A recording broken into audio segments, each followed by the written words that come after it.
on in from executive session. That had to do with the internal audit position and the funding of the department. It was a consensus of the board of directors that we consider bumping Melida Pinales to auditor 3 position with a job grade 16 as lead auditor in the entry level position.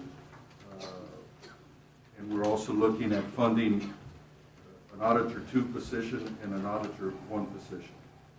This is an action item. Do I have a motion? Motion by Mr. Nakata. Second by Mr. Vasquez. Any discussion? All in favor? Aye. Motion passes. Thank you. Okay, now we're going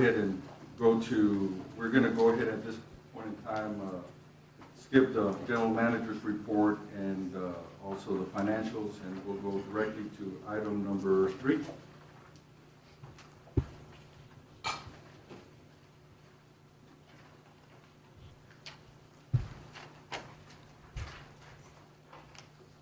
Yes, agenda item number 3 is requesting your consideration of a electric rates and fees and charges to customers adjustment not to exceed 5%, with providing an effective date.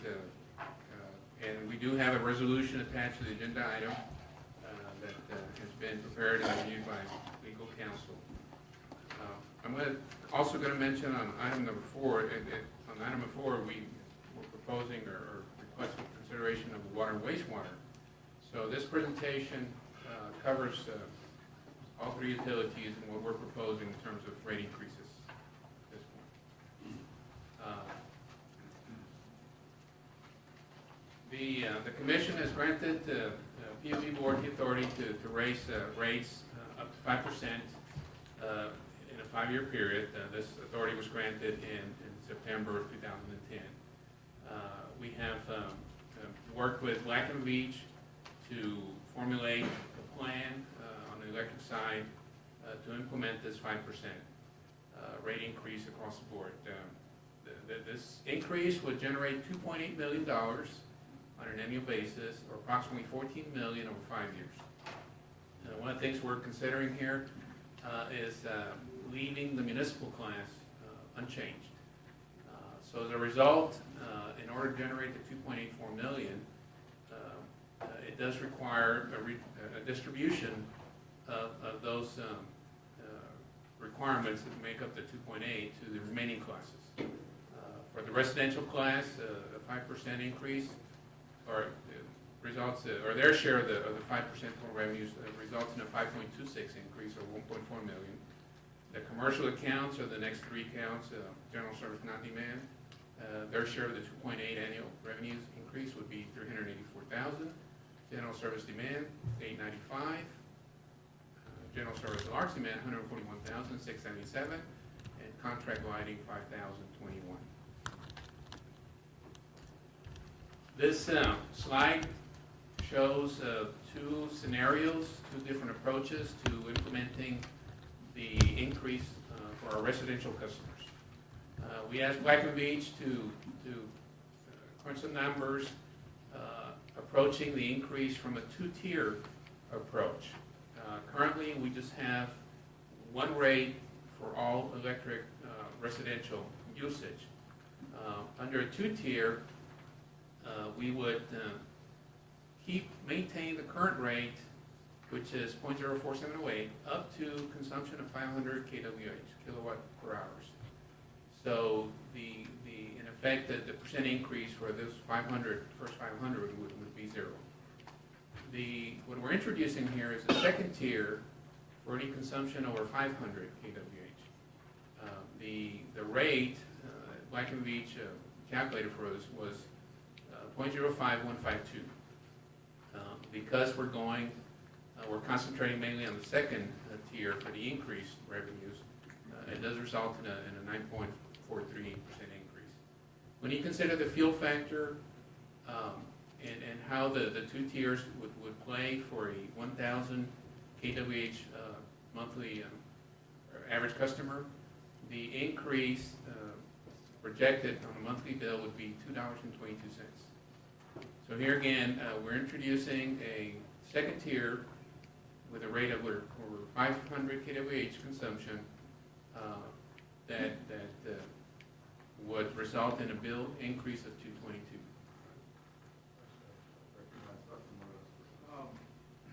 How much, you're saying with 500 kilowatts per hour, how much is an average household, or how many, like a 3-bedroom house or 2-bedroom house?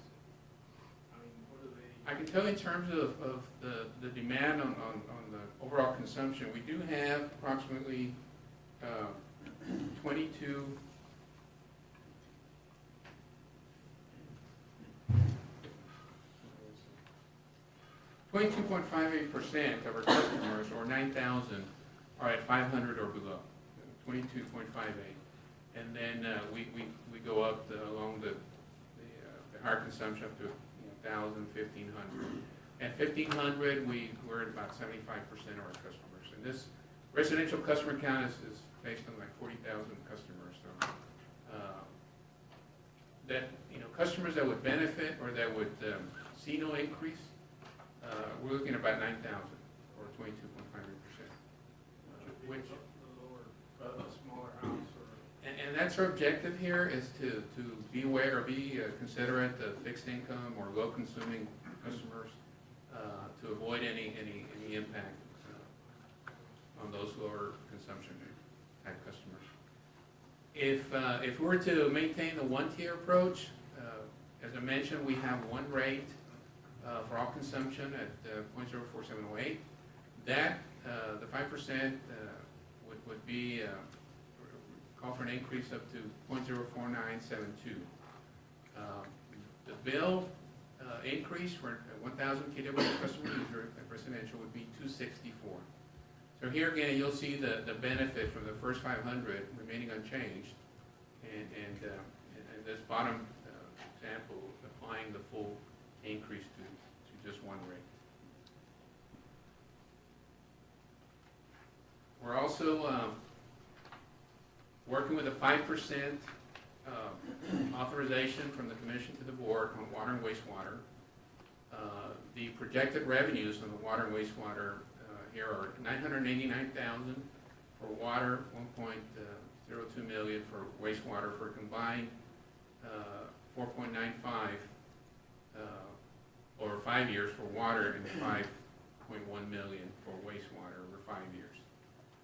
For water and wastewater, our average customer uses 10,000 gallons. So their bill is already structured into 4 blocks. We accomplished some changes here back in 2007 for our residential customers. The increases would be applied the same for each block, 5%. For this one customer at 10,000, their average bill increase would be $1.36, going from an average bill of $26.50 to $27.86. In this case, this customer would just be affected by the first 3 blocks, but somebody over 16,000 would definitely see a 5% on the 4th tier as well. But for the average, it's $1.36. Wastewater is billed based on water consumption, so the corresponding billing consumption for wastewater would be 8,000 gallons. On the wastewater side, we have 2 tiers, 0 to 7,000, over 7,000. Both would be adjusted accordingly, as well as a customer charge for a typical monthly increase in the bill of $1.63.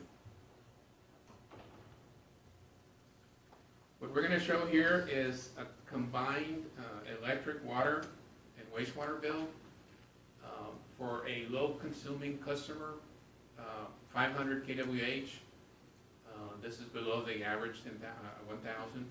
5,000 gallons of water and 4,000 gallons of wastewater. The average bill would see an increase based on applying the 5% water and wastewater of $185, but 0 increase for electric. Under the 2-tier system. If we maintain the 1 tier, the increase in the electric would apply to all consumption, so they would see an increase of $1.32.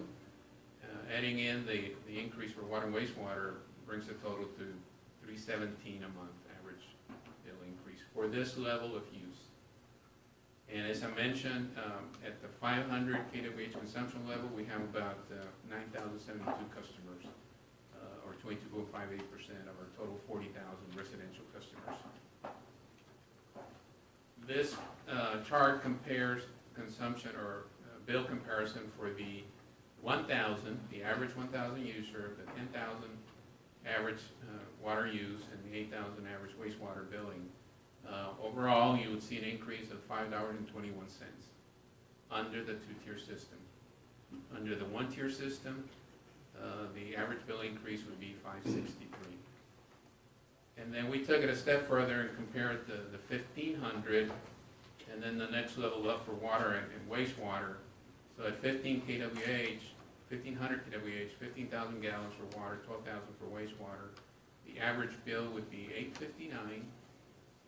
And under the two-tier system, and $8.11 under the one-tier system. So you'll see some changes depending on the level of consumption. And at 1,500 and 15,000 and 12,000 water and wastewater consumption, we're calling this a large user. So this is because of their large use in electric, they're beginning to see more of a bill impact under the two-tier versus the one-tier. The break-even for the electric on the two-tier versus one-tier is about 1,200 kWh. So anything over 1,200 kWh would result in a higher bill under the two-tier system. Anything below would be either less or equal. Just want to go over the general impacts to our average customers, and I'll be happy to entertain any questions. Mr. Garcia, thank you very much for that presentation. And I know it's always difficult to talk about rates increase, especially during times like this. But I know that for many years we've been without rate adjustments. I don't know how many years the Public Utility Board has been without rate adjustments. And so the 2009 study recommendation had various rate suggestions for water and wastewater. So I appreciate you summarizing it.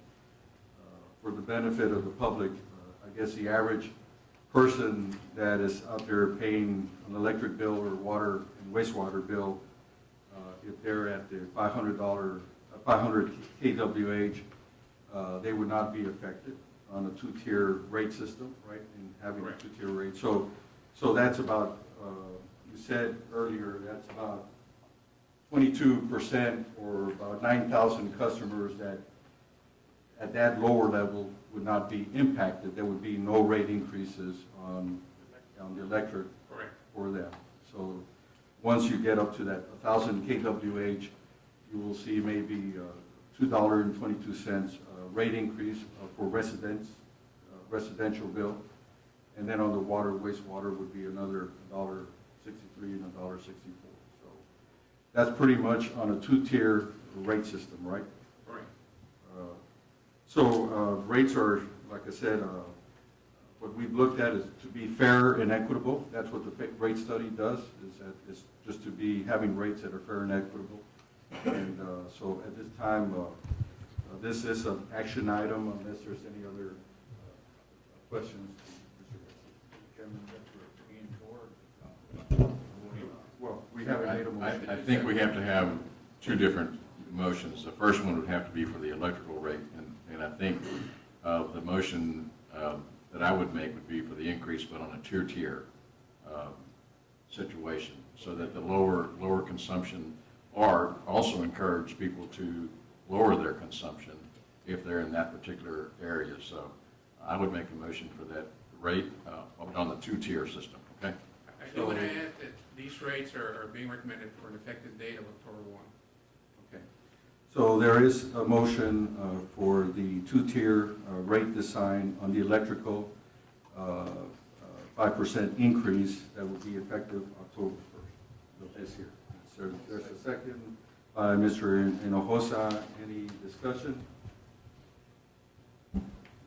call for a vote. All in favor? Aye. All against? Motion passes. Thank you. Then we'll go to item number 4 on the water and wastewater adjustment. This is an action item, and this is also, is there a motion on the water and wastewater, To do what the staff recommends. which is, staff recommendation is a 5% increase per each system on the water and wastewater? Well, it's not a, is that a two-tier? No, it's We already, already have blocks. You already have the blocks. Yeah. That's great. so this is just a 5% overall rate increase on water customers and wastewater customers effective on October the 1st. Okay, that's the motion. Is there a second? Second by Mr. Nakira. Any discussion? All in favor, say aye. Any against? Motion passes. Thank you, Mr. President. Okay, we'll move over to item number 5, which is the interview of the 3 final candidates for Robindale wastewater treatment plant design, building renovation, and expansion project. Genoveva Gomez. Mr. Chairman, members of the board, as a follow-up to the owner representative presentation that we held last week, August the 4th, the board of directors will now conduct interviews for the 3 design build firms finalists to select the most worthy candidate, with which to negotiate a multi-million-dollar design build or wastewater plant contract. Each interview will be 20 minutes with 10 minutes for question and answer. And each board member will anonymously rank the design build finalists and provide results to the owner representative upon completion of the interviews. The owner representative will compile the final score and present the results to the board for approval. The technical selection committee has already scored 75% of the final results. Interview scoring by the board of directors will contribute 25% of the final results. And the 3 design build finalists are AECOM Technical Services with joint venture with Pepper Lawson Construction, Archer Western Contractors and Tetra Tech, and CH2M Hill. Charles just passed the interview scoring sheet. We simplified that. We have 3 columns, 1 per firm. We have 5 different items that are gonna be scored, and the range are from 0 to 5 points each, for a total amount of 25 points. So with that, PUB staff requests board members to complete the interview scoring and provide the owner representative for consideration in the selection process. We went ahead and had a representative from each firm. We drew numbers, and AECOM will be the first firm to present, and then we will have CH2M Hill, and then the last one will be Archer Western Contractors. So with that, we'll go ahead and get started. Okay, thank you.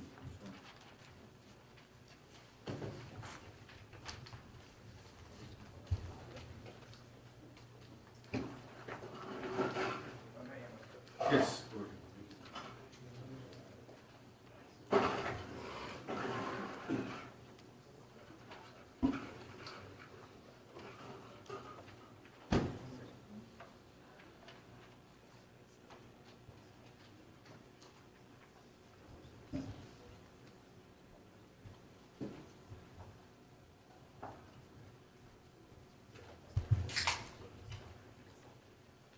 Good evening.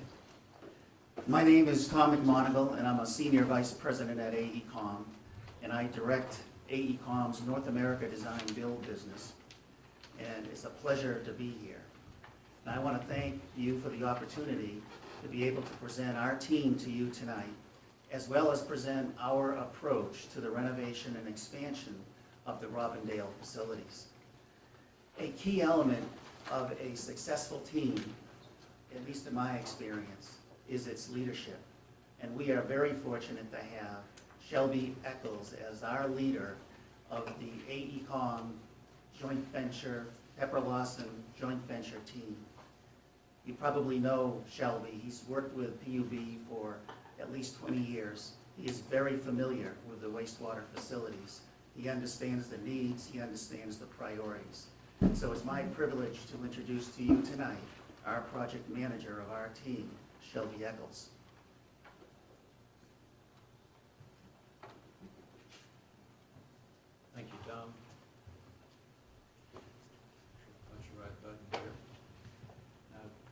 As Tom said, I will be the project manager. What I have displayed before you is the project organization chart that was submitted with our RFQ. And I want to speak to specific individuals shown on that chart, and many of those individuals are with us here this evening. And so as I mention their name, they'll hold their hand up so you can get some recognition of those individuals. I want to begin with the Atul Raj. Atul Raj is on the joint venture board and will be instrumental in helping to implement this project. I've known Atul for 15 years. We have worked through many problems, and so having him there solidifies our team and its ability to react to any situations that come up. The second person is Matt Nichols. He will be the deputy project manager. He and I will work side by side in performing the project. We also have Brian Harrington, who has done the process design and will be instrumental in implementing that as we move forward. Additionally, there's Chris Smith with Pepper Lawson. He will be managing the construction as the project moves forward. I want to mention some other names of individuals that are not here. Abu Alam is a process specialist, has worked here in Brownsville for a couple of years solving problems at your plants, and he will be deeply involved in the design. Marty Rumbaugh, again, has worked in the plants, master plan, solving odor problems at the plant, and he too will be involved. And last, but certainly not least, is Fred Hernandez. He was with me when we built the plant in the 90s. I've worked with him here in Brownsville for 20 years, and when I do a project down here, I do it with Fred, side by side with him. Talk about the individuals, I want to speak about the companies. AECOM is a $6 billion a year company. We have over 50 design build projects in the last 10 years, $200 million in design build contract fees in the last few years. The majority of those projects have been renovations. And we have combined our Austin office local knowledge of the Robindale plant with this national design build expertise. Pepper Lawson is a $2 billion a year company. Over 20 design build projects in the last 10 years, $200 million in construction revenue. They're based in Houston. We collectively have performed together 11 projects in Austin, in Texas, and 10 of those have been renovation projects similar to the Robindale. When we formed this joint venture, one of the first things we found was that the safety and quality components were part of the culture of both of our firms. Our safety records are better than industry averages. Pepper Lawson currently has 1.2 million man-hours of work without a lost time incident, and that is growing daily. The AECOM side, we are an ISO certified, ISO 9001 certified engineering firm. There are not many of our competitors that can claim that certification, and we're quite proud of it. Our quality management system promotes collaboration and organization among the team members and with our clients. I'd also like to point out that Pepper Lawson is a 7-time award winner of clean job sites in Austin. It is the only contractor so awarded. Austin is very environmentally conscious, and that is an award that is seldom given to the contractors. Our team knows Brownsville.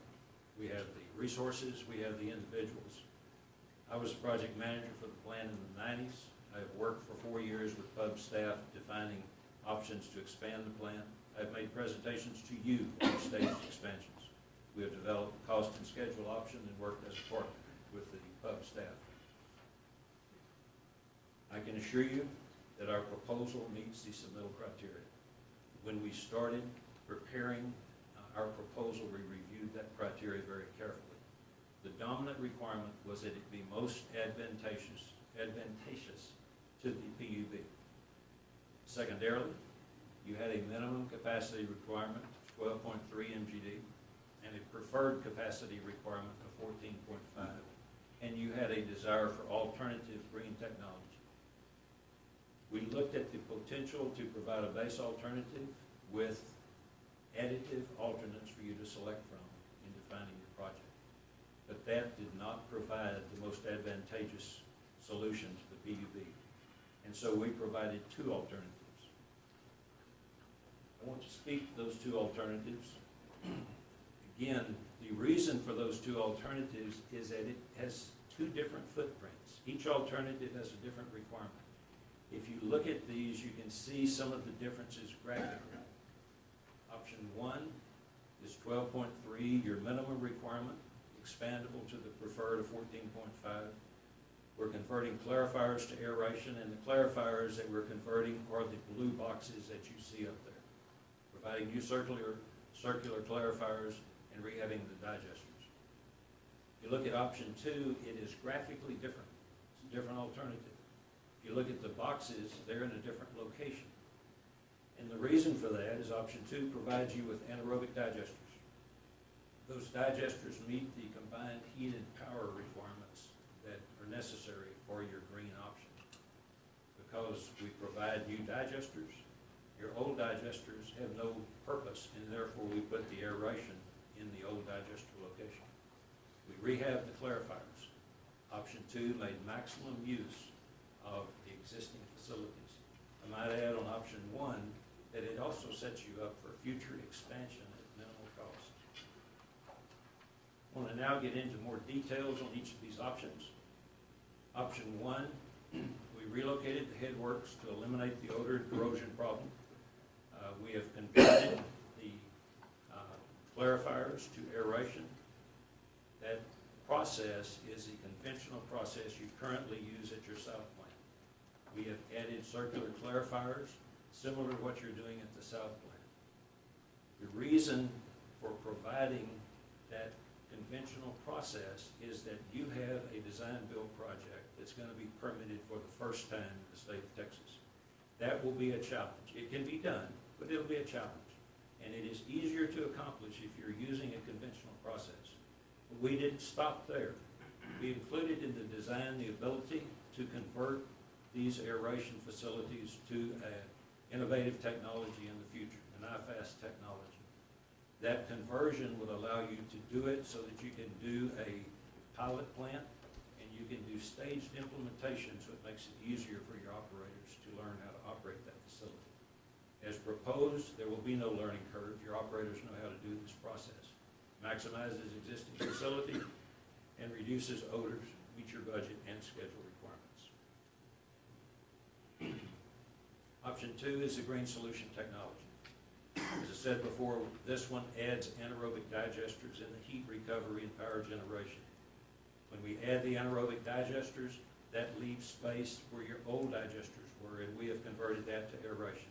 Again, that conversion is with the conventional treatment process you currently use at the south plant, easily permitted. And we upgrade the rectangular clarifiers. In both these options, we have eliminated chlorine and gone with UV disinfection. This provides you the lowest energy cost, minimizes the sludge that you have to dispose of, and can reduce your electric bill by 50%. Again, meeting your flow requirements and meeting your budget requirements. We believe that these two alternatives provide you the best value propositions. Your budget was $28.7 million. Our first option is the minimal requirements that you required, 12.3 MGD, and we can do it for $22.7 million, well below your budget. Option 1A is the preferred alternative, 14.5 MGD. We can provide it at $24.8 million.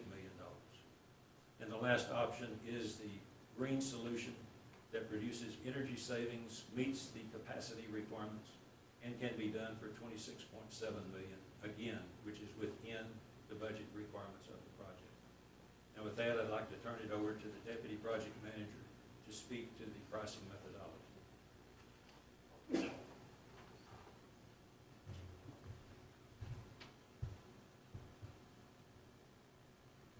Draw your attention to the graph on the right-hand side of the slide, which highlights in the green areas the potential savings of BPUB between our construction cost estimates and the budget of $28.7 million. Turning to the cost methodologies for the project, we've developed 30% designs for this project, and we've taken those designs and secured quotations for equipment and subcontracts.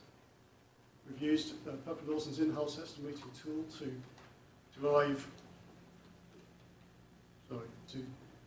in-house estimating tool in order to value our self-performed construction activities.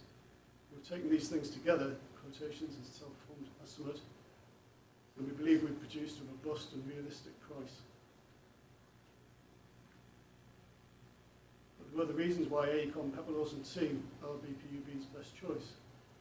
Our experience with BPUB, 20 years of executing work at the North and South plants, a history of collaboration with BPUB to develop the best solutions to solve your problems, and highlight our unmatched wastewater expertise in this area that you can be sure will deliver you the best solution possible. In addition to our experience, there are other benefits we want to bring to the project. Our approach to sustainability, our intent to engage with local supply chain, and our approach to schedule and budget control. Talking about sustainability for our best value proposition, one of the key goals in the RFP was an energy consumption goal. And we're pleased to be able to tell you that both of our options achieve that goal, and in fact beat it. And I'd like to highlight to you that option 2, the anaerobic digestion solution, which includes a CHP unit that generates electricity, could produce a 50% saving on your current electrical consumption. We also looked at other areas of the plant, and we decided we could eliminate the hazardous chlorine gas system by introducing an ultraviolet disinfection process. And if we're thinking about sustainability, which is all about reuse, both of our proposals maximise the reuse of your existing facilities. With regards to new construction, we've proposed to retain a lot of excavated material on the site for landscaping purposes. And our design includes that the requirement in the RFP for the potential future production of reused water. We've included that in our design. Turning to our intent to engage with local subcontractors and vendors to support the EPA DBE funding programme. I'm pleased to say that we have Fred Hernandez here from AGH Engineering. Fred has a long history of successfully delivering projects with BPUB. We're also going to engage with Systems Control and Instrumentation, who undertook some SCADA improvement works at the Robindale plant. And you can also see that other subcontractors that we have been in contact with during our 30% pricing exercise, and we'll continue to do so as the project moves forward. Our approach to budget and schedule control, we believe we've developed a realistic schedule for this project. It's based on our team's experience, extensive experience, of taking renovation and expansion work on these kind of sites. Our schedule sets out realistic milestone dates for delivery of equipment to maintain our construction sequence. And all these activities on the schedule feed into our method of managing the budget. Currently, our offer not to exceed price is going to be developed in the next stage of this project to a guaranteed maximum price. We look forward to working with BPUB to develop that price and the component parts, particularly relating to equipment selection and obviously developing the design to further detail. With that, I'd like to hand back to Sean. As part of our presentation, we wanted to give you an example of a project that we have completed that parallels the requirements of your project. That project is a West Travis plan in Austin, Texas. It was performed by AECOM and Pepper Lawson. It was delivered in an alternative delivery method of type of construction. Its construction cost was $22 million. It required us to minimize the impact of ongoing plant operations, provide team members with local experience, which we did with our Austin staff, and which is no different than required for your project. Employ local skilled workers, develop a detailed project schedule, and to implement a safety program so that the project was done effectively. That was accomplished within the schedule and budget requirements of the project. The project is in operation today and operating satisfactorily. In closing, we believe that we have combined the local knowledge that our team has with national design build expertise to provide you with a cost-effective, constructible solution that fits your budget and schedule requirements. We believe our solutions provide you with the best value as requested in the RFQ. We believe that we have a depth of design build experience and wastewater treatment plant experience that is equal to none.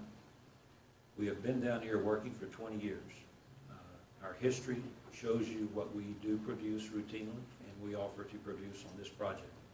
And we have a commitment to include local firms in this project. Now, having said that, we appreciate very much this opportunity to present our qualifications. We look forward to the project, and we hope that you find us the appropriate firm to do the project for you. Thank you very much. Do you have any questions? Thank you very much, Mr. Eccles, and for your staff and all the hard work that you've done on this design. I'll open it up to the board for any questions. Mr. Garcia. Mr. Eccles, thank you very much for your presentation.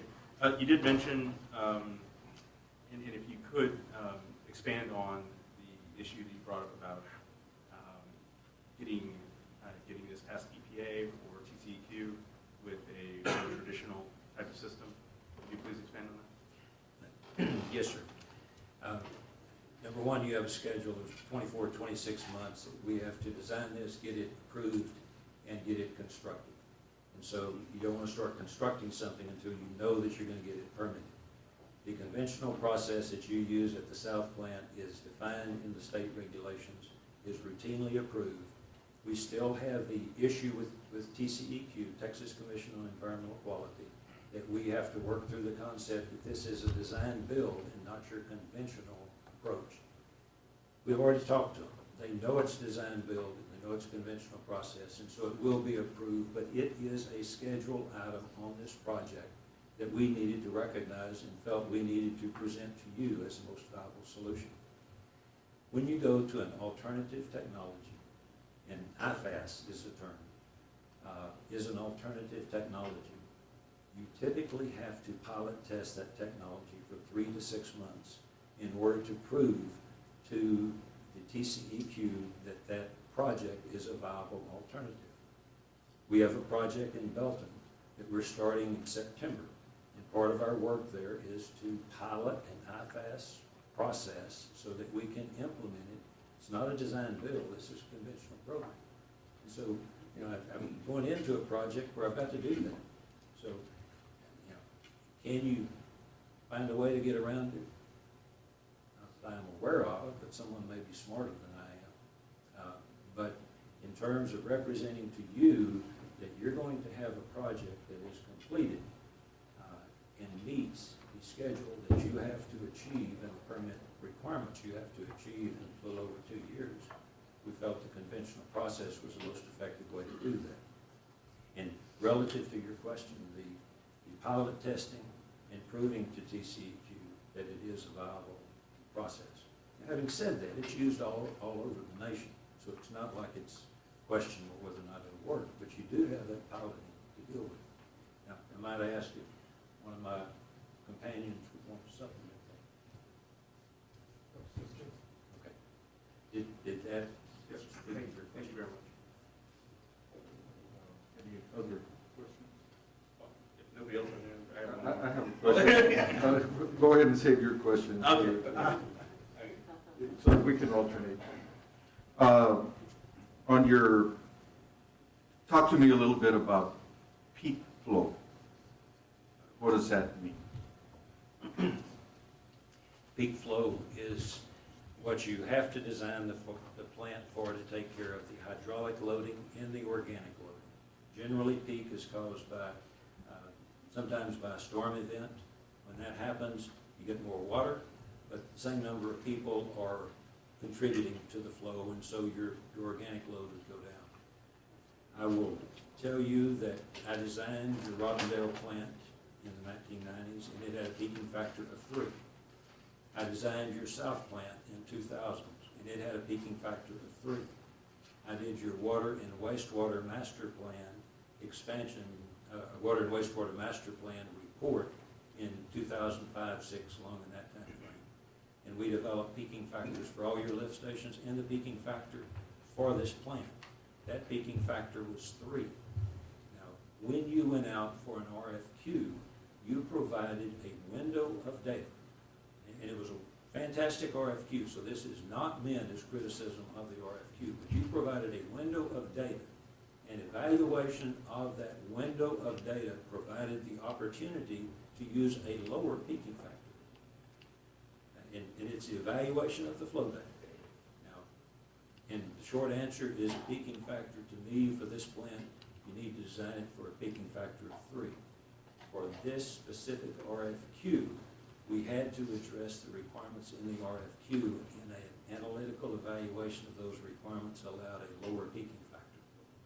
And based on that response, so if a peaking factor of 3 is what you're experienced in the other wastewater plants, and this, because of the RFQ, it was designed at a lower peaking factor, is that what you're saying? Yes.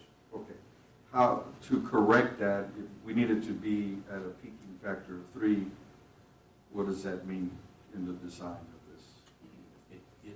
It would have to translate to the organic loading also, to see if we needed to increase any size in the process units. But very likely, all it means is you'd have to raise the wall of the clarifiers a little bit to provide the aeration capacity, or increase the diameter on the final clarifiers, minor adjustments. What is the cost associated with it, more or less? I'm gonna have to ask for help on that. There's no cost associated with that. It's already built into our option one. There's no cost associated with us With getting our to that option peaking one. factor of But 3. Option one is based on a peaking factor of 3. Okay, so we will not have a problem with the peaking factor. Within the accuracy of our estimates, and what Brian just said, he did the process design, was option 1, was with a peaking factor of 3. Okay. Then the other question, well, I'll let you. The other question I had is if you could actually flip back to the chart that shows option 1, 2, and then the green option. I may have to get somebody, 1A, 1B, and option 2. It's computer gurus, come up here.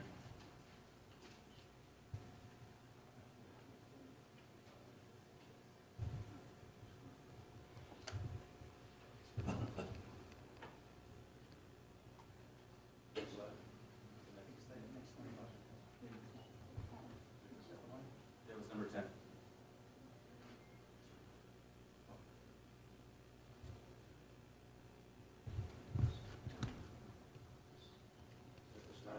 Yeah, that's the one.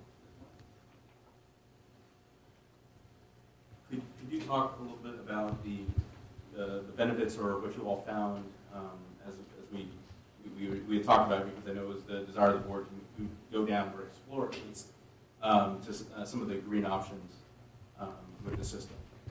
Let me make sure I understand your question. You're asking for The cost benefit, really. I mean, cost benefit for the anaerobic combined heat and power recovery Yes. units. You would have a lower electrical cost because you're producing electricity. You would have some reduction in sludge costs because you're disposing of less sludge with that option. It is a sophisticated piece of, or process, but it is a proven technology that we're proposing. So the efficiencies are lower energy cost, lower sludge disposal cost, and a little bit of complexity in the operating system that is being installed. But let me, with my comments, let Matt and some of these other professionals talk to you about that also, if I may. Well, I would agree with what Shelby was just. Brian, you have any? No, I think you said it, Shelby. Lower sludge volume. So what we're seeing by that slide is a total, I guess, an increased upfront cost, but then we would realize total cost of ownership benefits as we move forward with the plan over the next 20, 30 years. Your life cycle costs would be less. That's what you're gonna get, out of this green alternative. One thing I would expand on, I made the statement that I'd make presentations to you, and I have. In a presentation to you about this alternative, I suggested that would cost $10 or $11 million. That was, a year ago. When we got into this analysis with today's economic situation, and by refining our design, that number has come down some. And so at one time I told you the number was higher $36 million that we're reflecting now. But understand, everything has a trade-off. You get some energy efficiency, you have complexity of operation that goes with that. I'll keep talking if I've answered your questions, so. Thank you, Chairman. On this design, it's a conventional process like we've had at Robindale and at the Southmost plant, correct? It is a conventional process. Currently, your Robindale process uses a contact stabilization. And I'm going into the weeds, so pardon me for just a moment. It's contact stabilization. At the South plant, it's a complete mix activated sludge. They're a little bit different. We're having to change Robindale because your permit is changing, and we have to have a new process. The process at the South plant will meet the requirements of your new permit. What I have seen is that you have two plants and two different processes. There has been some operational complications because of those unique differences. And so that's one benefit I would suggest to having the same process at both of your plants. Your operators don't have to know on Tuesday when they go to the South plant that they've got to do this, and on Wednesday when they go to Robindale, they got to do something different. But in converting to the same process as you have at the South plant, we have also incorporated in our design the ability to take that next step and go to an innovative technology, IFAS.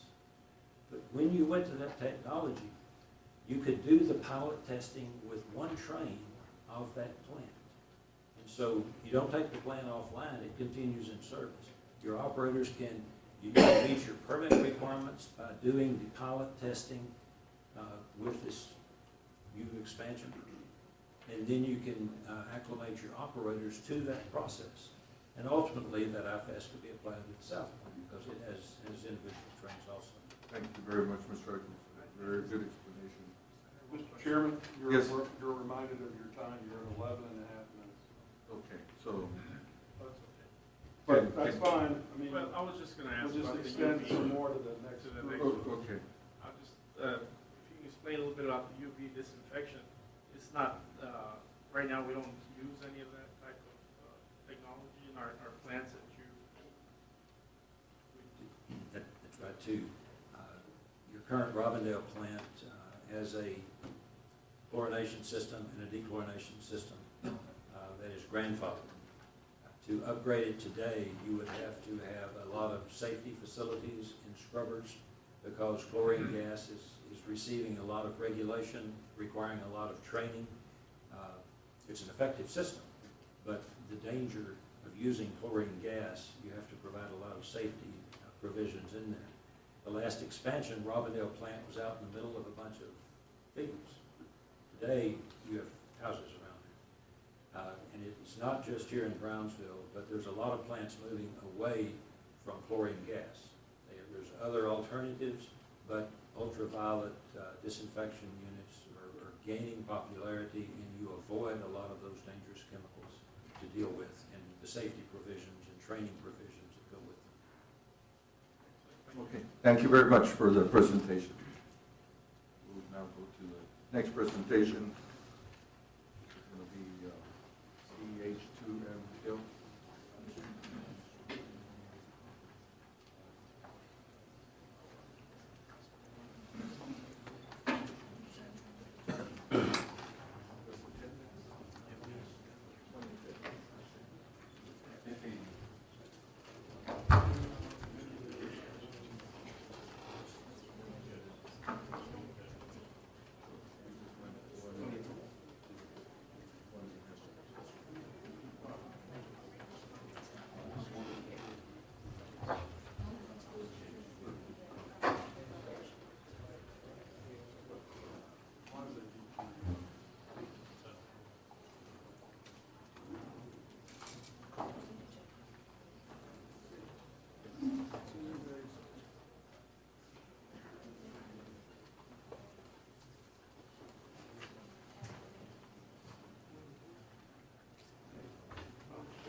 Thank you very much for this opportunity. I'd like to thank the chairman, board members, and the staff for the opportunity to present to you about our vision for transforming your wastewater treatment facility from a burden to a benefit. And that's a benefit that extends well beyond the property lines and the fence lines of the plant itself.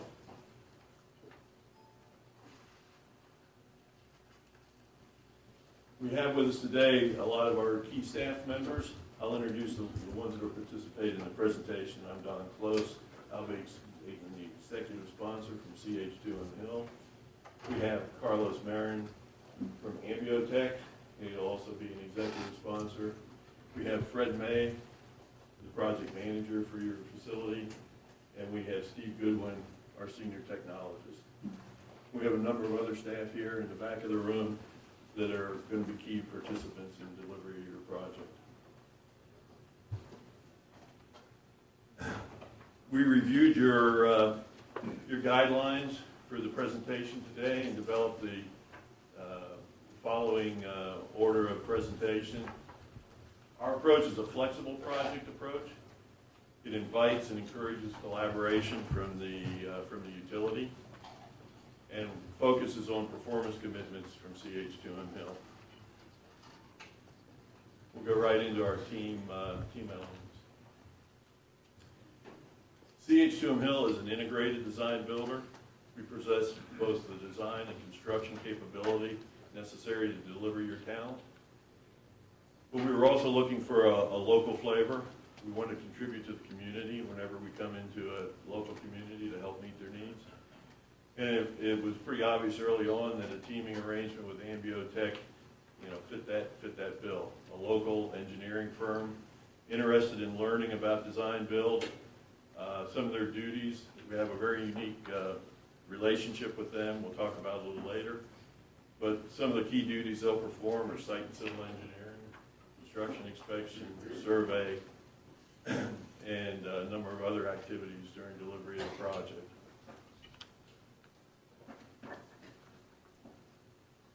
CH2M Hill has 33 years experience working in the Texas market. Ambiotech has 25 years.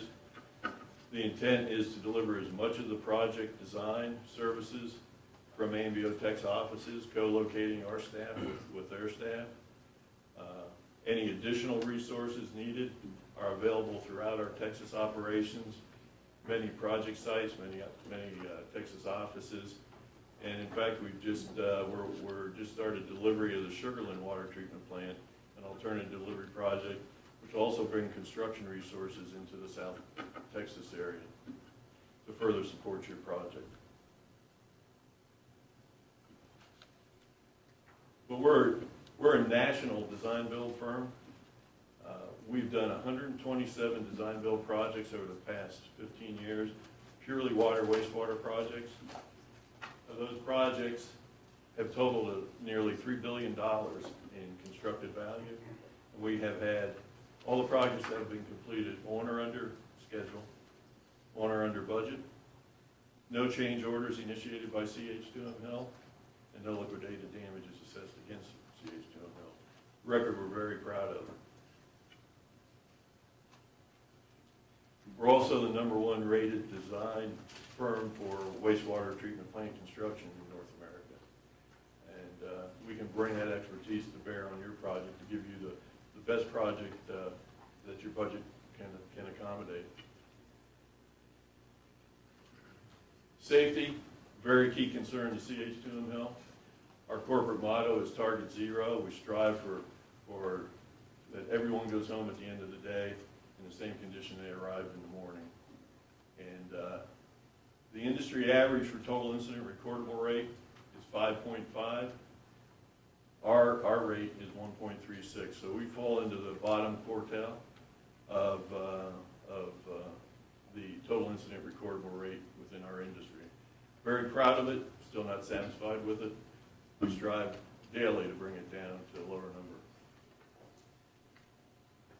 So at the end of the day, quality is what matters to our typical client. And the best demonstration we have as to the quality we deliver on our projects is our clients have won more DBIA water wastewater treatment plant awards than any other design builder has in the industry. So we're proud of that for our clients. They win those awards, but you can only win them on excellent projects, both in performance and long-term life cycle, excuse me, operating costs.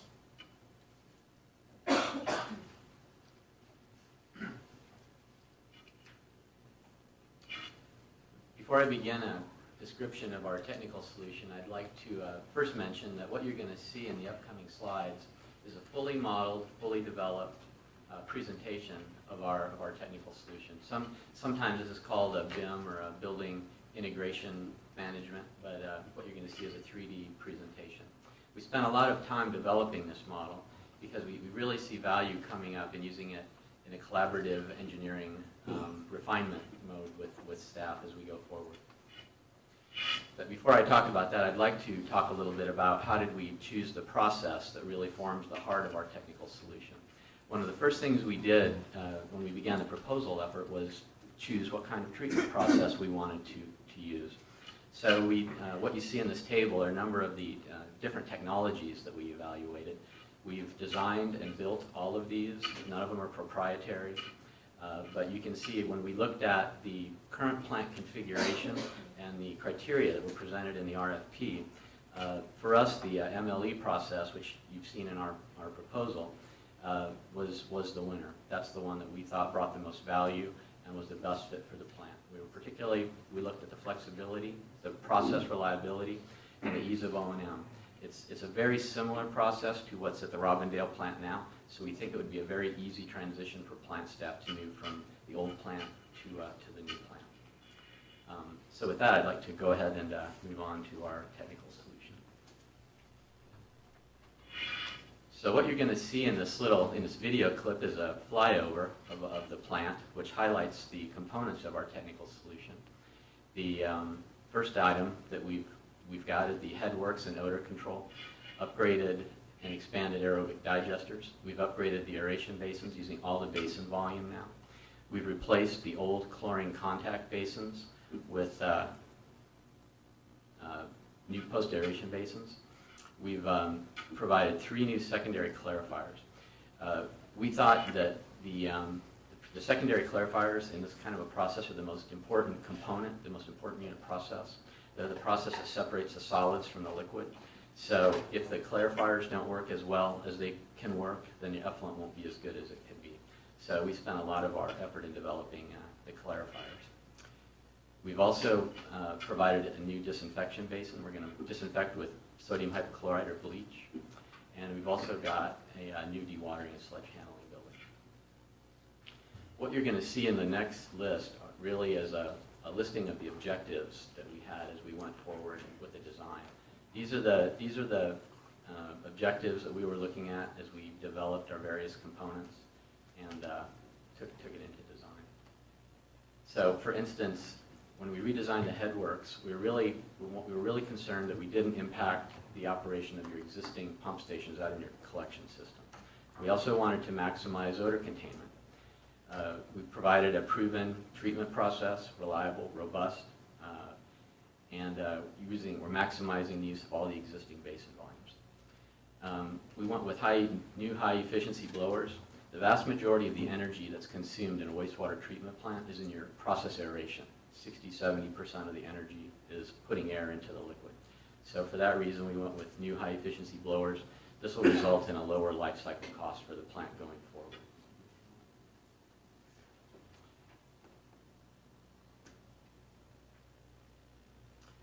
As we continue the flyover, you can see a little bit more of our design. This is and I will mention that while this is a really nice graphic, this is a live design tool. So as it sits, we can incorporate other solutions or other options into our technical approach. Our proposal also had a number of additive options, and I'll talk about these in the upcoming slides.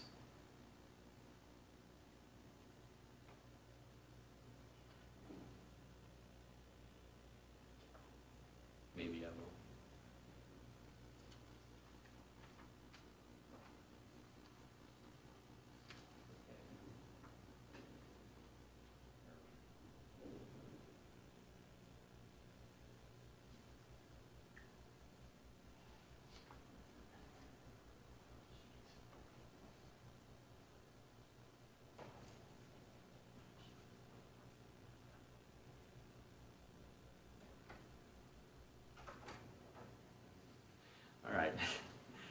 The first alternative that was asked for in the RFP was an anaerobic digester option to provide supplemental energy.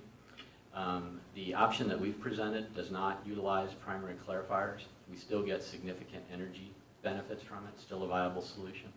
What we show here is actually an extraction from our 3D model, the upper graphic. The lower graphic is a photo of a similar facility that we actually designed and built for Spokane, Washington. Second alternative was a Class A biosolids treatment facility. What we see here in the top graphic is another design extraction. This is actually a compost facility we did for Kern County. We designed and built this for Kern County, California. The option that we really are excited about is the development of a reclaimed water option. So what we're building on the high level of treatment that the upgraded plant will produce. We're providing a modular addition of filtration and disinfection, which will meet all the Texas reuse standards. And because of its phased approach, it's got a relatively low, or can have a relatively low capital budget to begin with. We also looked at multiple distribution options. So we looked at flexible ways of implementing it on the plant site. We also looked at flexibility in how we would distribute the reuse water around the plant, around Brownsville. So we really think that this creates a sustainable resource, a drought-proof supply of water for resaca replenishment, other uses. So we really think that this is a good opportunity to support economic development with a dependable supply of high-quality, high-volume water for industrial and business users. The more we looked at this option, the more attractive it looked to us. It's almost self-sustaining. It was the highest ranked among the green options. It met all the green requirements for grants. It could be privately financed. We found this to be really viable because of the short return period on the investment. And because of the flexibility that it can be built to align with your demand, the phased construction time really lower your risk. So when we look at the reclaimed water option, we think that this is a really good overall water management option that really supports the key Brownsville initiatives for sustainability, resaca replenishment, and rate management.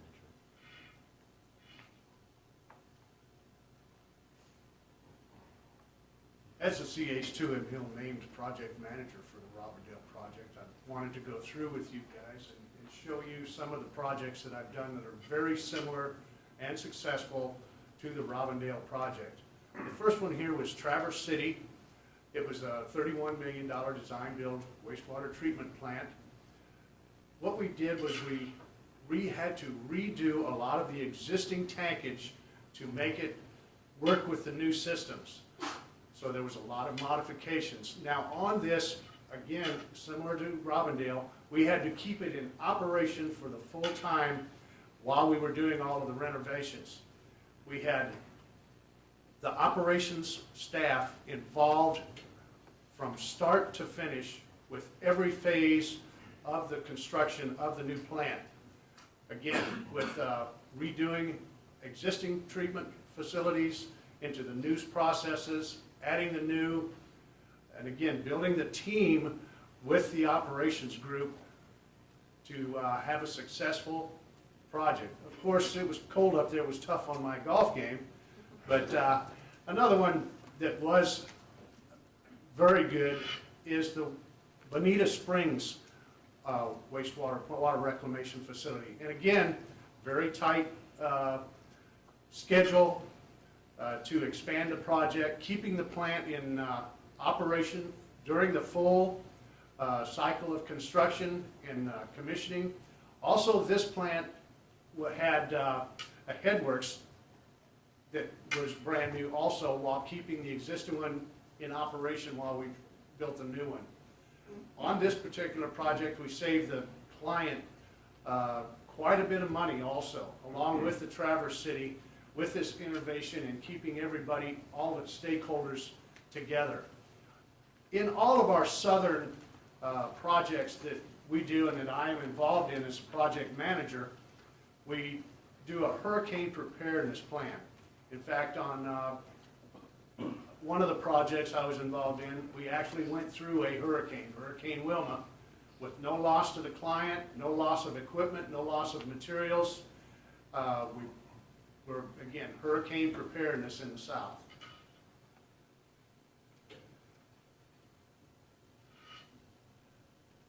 And here you can see our clients really like the way we do business with them, making them an integral part every step of the way.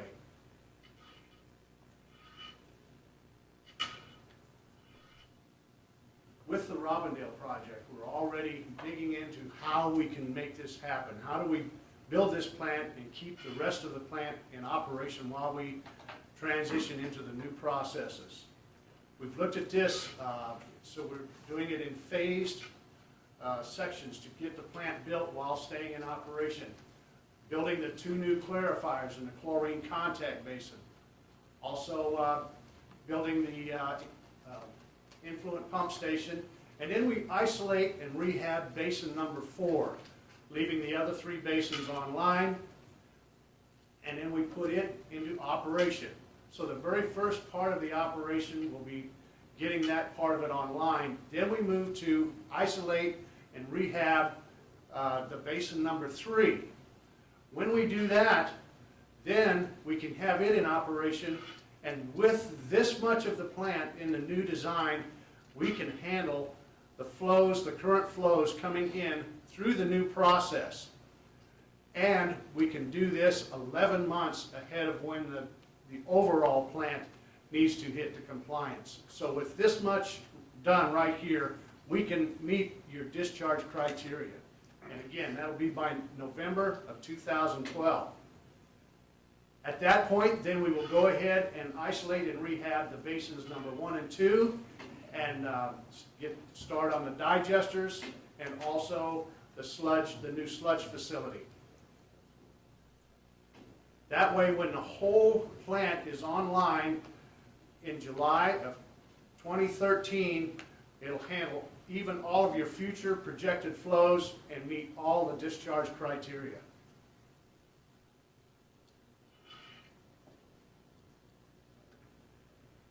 One of the first lessons we learned in delivering design build is measure twice, cut once. What's that mean?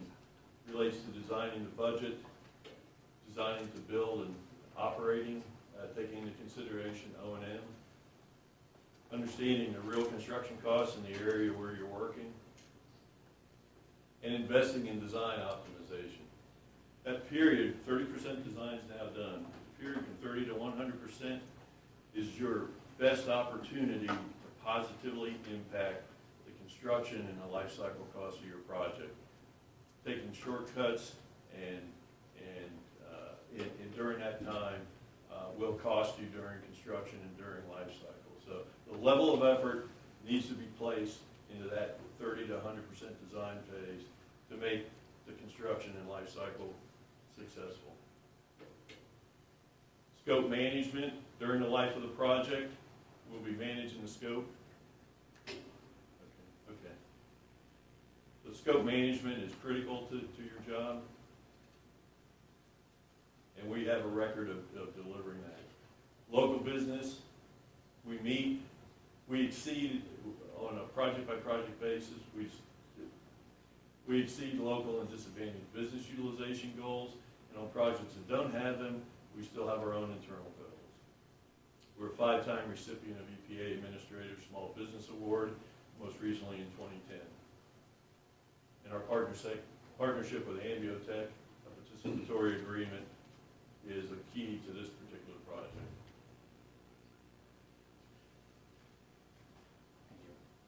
30 seconds. 30 seconds, all right. Right. You've got a good decision to make tonight. There's 3 proposals, and those proposals are really a promise of value. We feel that we're the best team to deliver on that promise for our residents. One of them is, we've done more design-build projects than anybody in the country, period, bottom line. We can go through all the different elements, but I'm running out of time, but I will finish with this. To us, we're very excited on the reuse component of this. This fits in for economic development, the opportunity to provide industrial supply, and at the same time, fits hand in hand with the recycling and what we're trying to do on the rehab. We humbly ask for your support. Thank you. I guess this is a 13 minutes. question. Yes. At this point in time, I'll I'll open up for any questions from the board. You guys here? You talked about, I mean, you mentioned a little bit about the hurricane preparedness. What is impacted when you have a hurricane, when we have hurricanes besides the flow, and how will your solution address that? We develop prior to the mobilizing on the project, we'll develop a hurricane preparedness plan. And it'll dictate the securing of all loose materials at the project site, the protection of any equipment that may be partially installed, getting everything secured at the site. That typically occurs 48 hours, within 48 hours of a hurricane warning.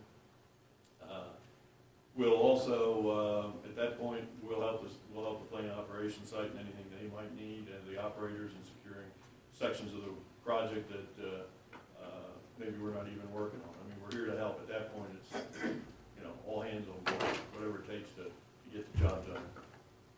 I'd like to add to that too, we also set up backup power more than we could possibly need in order to, when the hurricane passes, we can hit the ground running, getting the plant cleaned up, ready to get back on the construction schedule, and also help you with the operations with that additional backup power to help.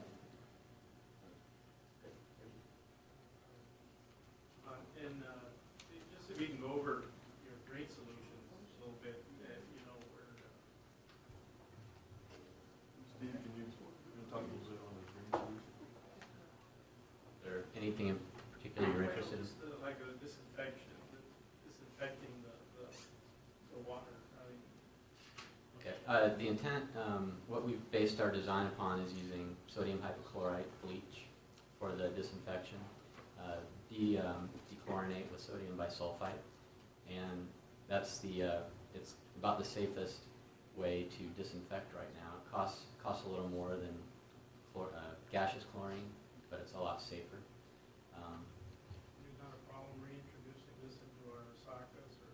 No, that's what the dechlorination does. So at the end of the basin, we inject the bleach ahead of the basin, and then there's a detention time to kill the pathogens. And then at the end of the basin, before we release the water, we add another chemical that effectively strips out any chlorine that may remain in solution. So when it actually leaves to the environment, the chlorine has been effectively removed. Whatever is left over has been removed from solution. If I could introduce Susan Butler, she'd like to talk a little bit about the reuse standards. Good evening, thank you. Just to add a bit from my experience in San Antonio, when I was the Conservation and Water Resources Director, we built a recycled water system where we in fact are delivering about 20% of the water supply for non-potable uses throughout the community. And several of those applications include discharging into the San Antonio River when the springs are in a jam due to spring flow is reduced during drought. And then also into Salado Creek, which is different, of course, than the Resacas. Nothing is as special as these are, but there's a little bit of a lower natural flow, and the vegetation is booming, economic development is booming.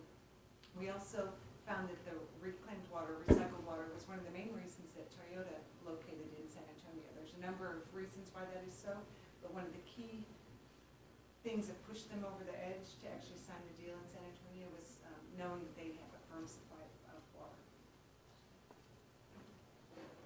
If I could add, baseline, we've got two sets of disinfection systems here if you include the reclaimed water. So there's the primary disinfection system that you saw in the flyover.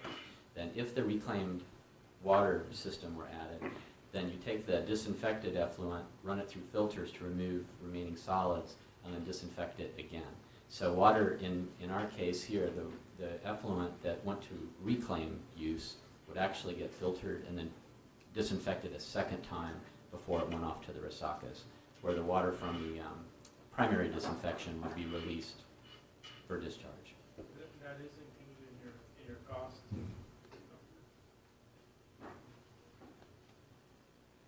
Any other questions?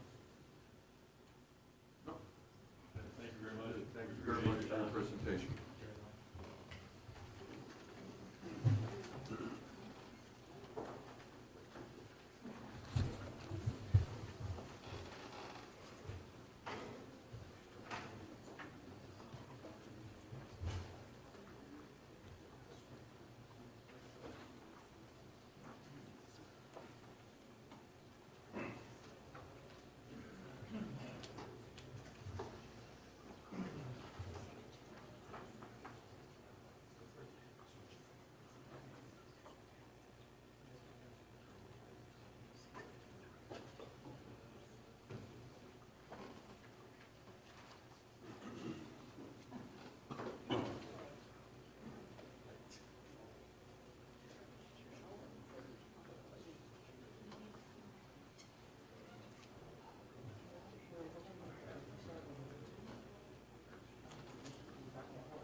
Mr. Chairman, Mr. Mayor, members of the board, and staff.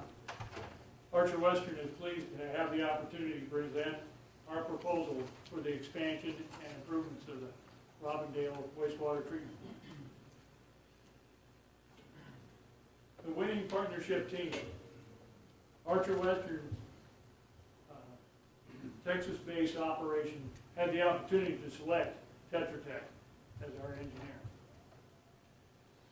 This partnership previously worked on a successful project and developed a strong relationship. Our team possesses the specific expertise your project requires. Our team has developed a strong reputation in water and wastewater in Texas.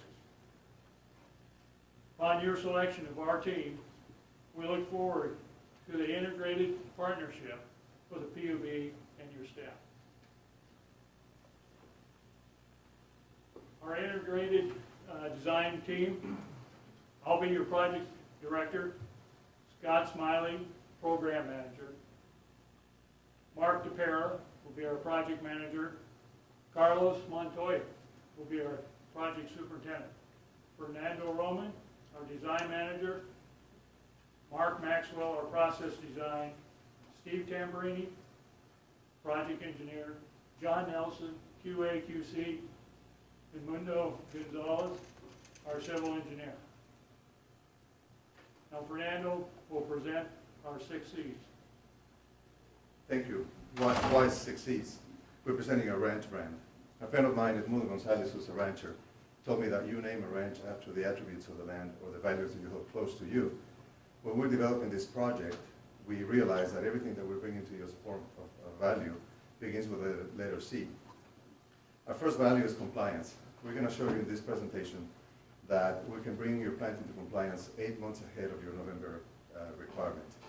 We'll also give you the opportunity with our process to expand your capacity in the future at a very low marginal cost. My colleagues are going to show you a constructability approach that will maintain the plant in operation, will achieve the schedule, and maintain the permit. And we know that cost is important for you. We have presented to you a couple of proposals that will give you the flexibility to work within your budget and have a plan that works. Our capabilities will be demonstrated by the presentation of some of our best projects that we're very proud of, that we have won awards for. And we will show you, we'll tell you that we're committed to your project, and we expect that you'll see that our 6 C's values will represent the best value for you. I'm going to start with the early compliance value. This is a good added value to you as a project, because PUB discharge permit needs to be, you need to be producing the effluent by November 2013. We can produce the effluent at your plant at the level that you need it in March. February we'll finish a phase. In March we're working on that. And that means for you the value is that your operators will be working on the plant with the process they will eventually inherit. And while the constructor and the engineers are still on board, anything they need to know and they need to see through the next 8 months, we're there to train on site. Plus we'll have specialized training. I'm going to ask Mark Maxwell to show you the plant description. Thanks, Fernando. In developing our design and construction sequencing plan, we developed a building information model of the recommended improvements and our suggested solution. And we're going to run through that visually here from north to south through the plant. First, buildings are the headworks and the dewatering building. We're located at the plant entrance for truck access purposes. And then we'll continue down the track here in between your east and west complexes, coming up to the blower building. We need to make the provision of air to the activated sled process much more efficient and expand it. So we'll do that by renovating the existing blower building and new high-speed, highly efficient turbine blowers. Our price and proposal includes renovation of existing aerobic digesters with a new highly efficient aeration system and decanting devices. And we'll get back to this, but we'll be renovating your existing aeration basins. But first, to do that, we need to build new secondary clarifiers so that the renovation of your basins can occur. After you get new secondary clarifiers online, the treatment bacteria are settled out in these secondary clarifiers, and then the clarified effluent will flow to new UV disinfection facilities, which will be located at the south end of your existing basin complex, and replace your existing gaseous chlorine and sulfur dioxide systems that represent a hazard not only to your employees but the people in the vicinity of the plant. Cascade reaeration will be used without adding any additional power. Will bring the dissolved oxygen content of the effluent back up to permit limits without adding any power to it through natural gravity fall of those stair steps. The heart and soul of renovation is here in your existing basin complex. The basins will be renovated into a new 4-stage activated sludge system that will provide for ammonia removal, which is what you need to achieve for permit compliance in November of 2013, phosphorus removal, and total nitrogen removal. The 4-stage activated sludge, and we passed out this plastic media that will be the heart of the upgrade. It provides for fixed film in addition to suspended growth and supercharges your aeration basins, meaning that we don't have to build more aeration basins. One of the benefits of the IFAS media and why we recommended it is it's very good marginal cost for upgrade. Our commitment is to upgrade your existing plant, which is sized for 10 MGD, and most of the cost is incorporated in that upgrade. About $25 million for the upgrade of the existing plant to do the things that we mentioned and provide for ammonia, nitrogen, and phosphorus removal. The expansion to what you've approved already, up to 12.3 MGD, comes at a very attractive cost of $1.78 per GPD of capacity, and that is an attribute of the recommended process and the economies of scale. To go up to 14.5 MGD, which you requested us to evaluate, that is really economical. That's only $700,000 or 32 cents per gallon per day of capacity, because you just need to add more media and upsize the clarifiers a little bit, and you'll get that additional capacity. So you get extremely good marginal cost benefits with using the recommended process. Some of the other concepts, biosolids management is extremely important, and we like to begin with the end in mind and develop preferred end uses for the biosolids. It could be one of these paths, or more likely 2 or 3 paths for ultimate utilization of the biosolids, and then select treatment technology to support those end uses. The base bid includes renovation of the existing aerobic digesters, but before you go to anaerobic digestion or composting, you need to complete your biosolids management planning and see what the preferred end uses are, and then select the technology that will support that. We'd like to work with you on that track. Green solution, you set a very aggressive and green target of 1,790 kilowatt hours per million gallons. We'll be able to achieve that, although that is a very strong benchmark to approach. Through equipment, process, and operations, we'll optimize with your staff to achieve the degree of treatment that we talked about at a very economical 1,790 kilowatt hours per MG. And sustainability, the most sustainable thing you can do is reuse to the maximum extent possible your existing facilities, which our plan does through the use of the IFAS media. I'd like to have Steve and Joe talk about our integrated construction sequencing plan. Great, thanks, Mark.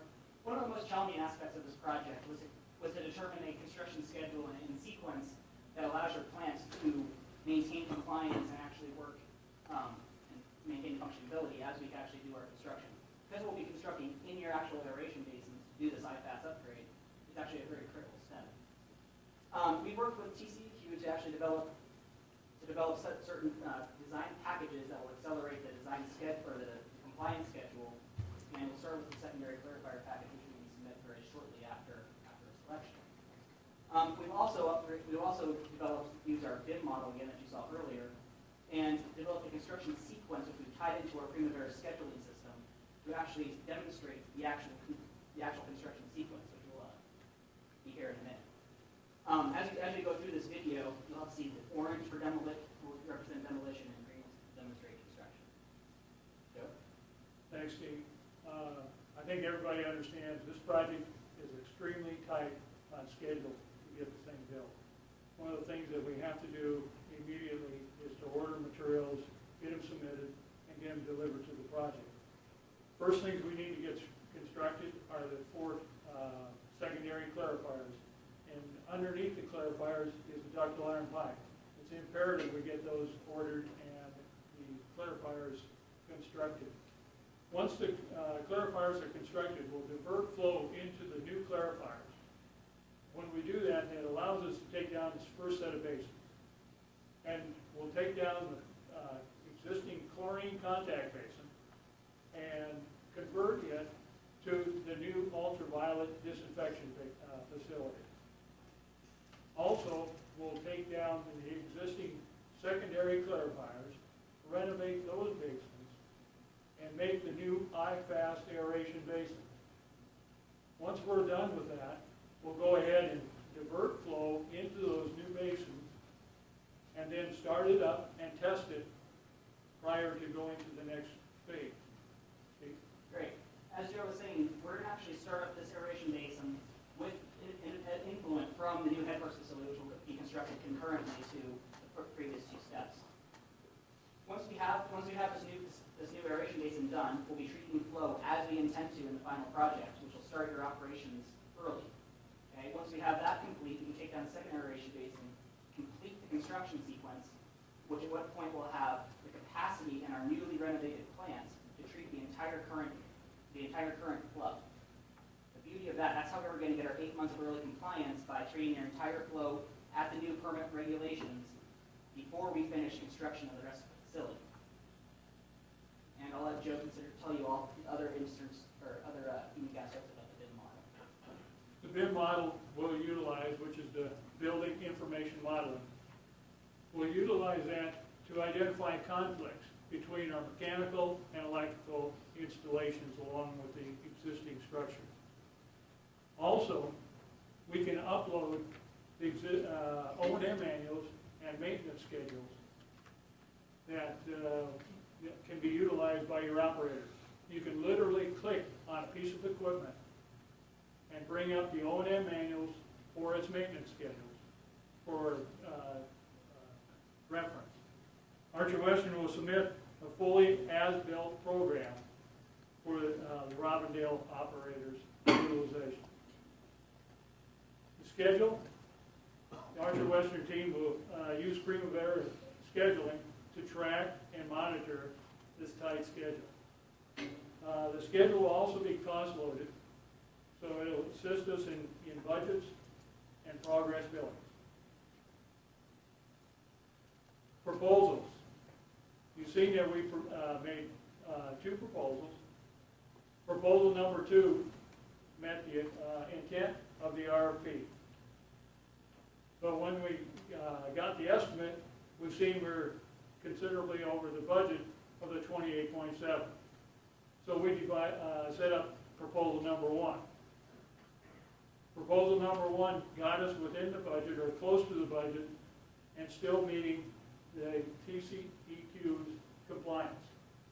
Also, we gave you several additive alternates that will allow the PUB and their staff the flexibility to add or delete for your desired facility. DBE commitment. The Archer Western team has committed to several teams. Gonzalez Engineering is going to handle our civil engineering and survey. Grubb Engineering, our electrical design, and T. Morales Company will handle our electrical installation. Also, we've identified several areas we plan on pursuing for additional local participation and increased DBE participation. And we'll do that by following EPA's 6 affirmative steps, outreach program with public advertisement, and establishing meet and greets.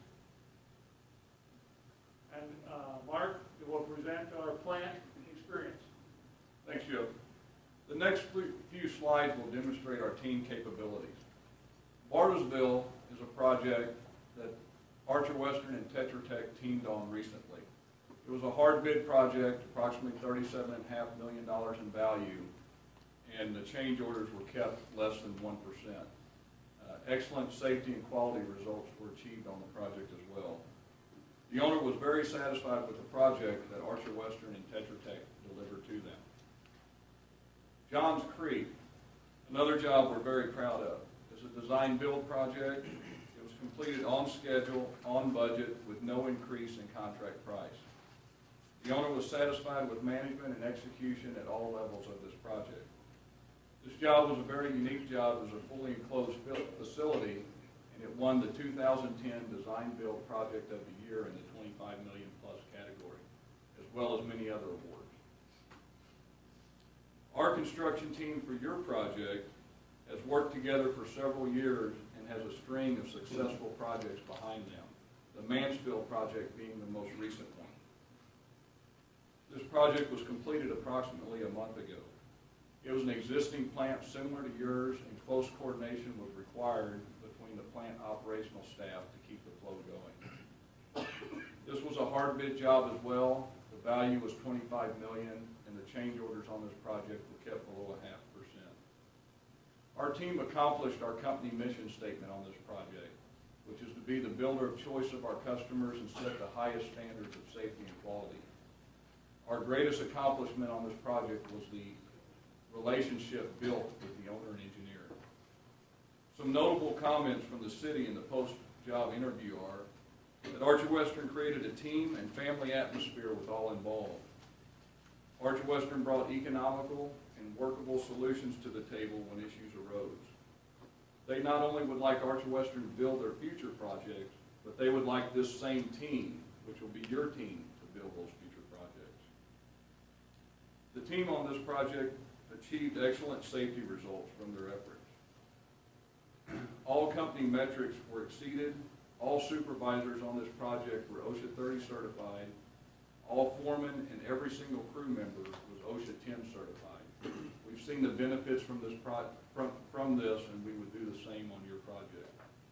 We worked over 124,000 man-hours on this project with 0 accidents and 0 incidents, and that's our goal. Joe will wrap up. Thank you, Mark.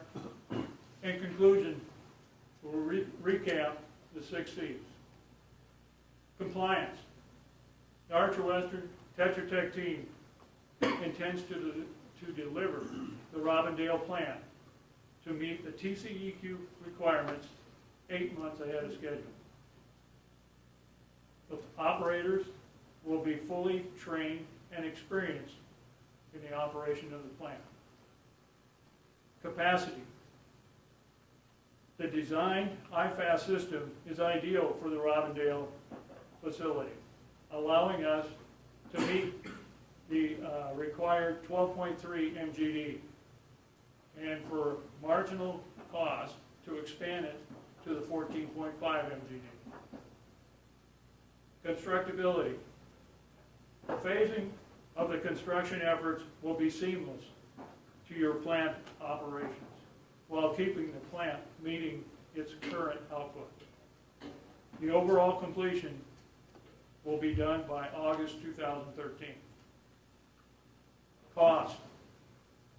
Archer Western Tetra Tech team has afforded the PUB with the flexibility to determine which proposal with specific features that could be added or deleted to achieve their desired plan.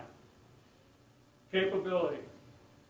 Both Archer Western and Tetra Tech are comprised as one of the top 5 firms in their respective fields. Archer Western was selected as the Contractor of the Year in 2010. Commitment. Both Archer Western and Tetra Tech is committed to deliver our A-team for your project, to deliver on time and within negotiated budget. Gentlemen, we have presented the best value for the PUB. And Archer Western looks forward to having the opportunity to build your expansion and improvements for the Robindale facility. Thank you. Thank you. I'll open it up for questions from the board.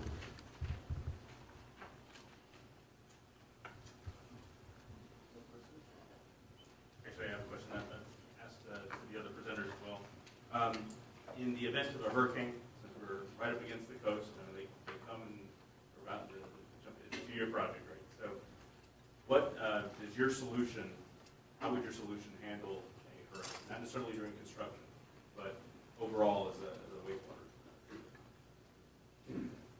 Well, we have certainly had situations like that, maybe not from a hurricane, but where we've had large rainfalls and had to demobilize and get flooded out. We've had that when we're working on the dam structure and also in a wastewater facility where they've got high flows, we have to mobilize and get out immediately. That's nothing unusual. It's something that we have to prepare ourselves and with that flexibility to make that happen.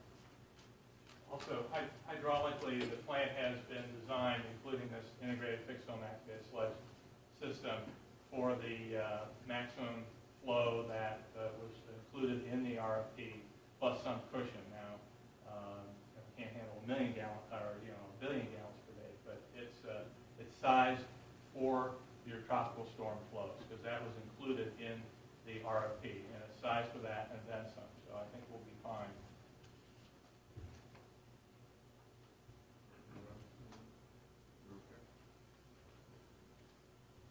That should do it. Thank you very much for the presentation. Thank you. Thank you.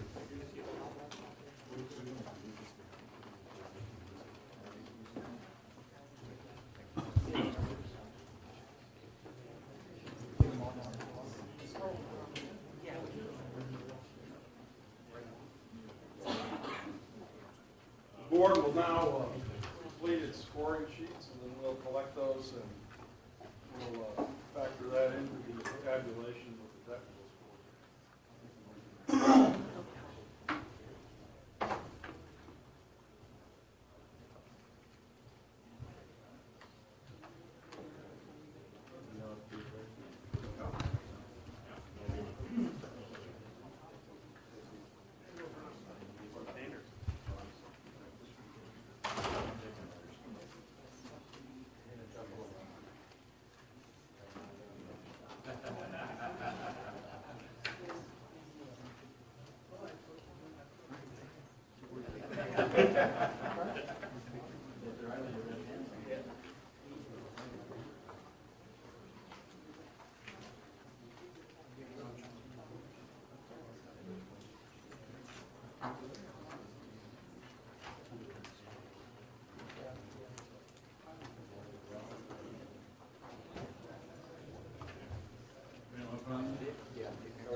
I guess we recessed for 10, 15 minutes.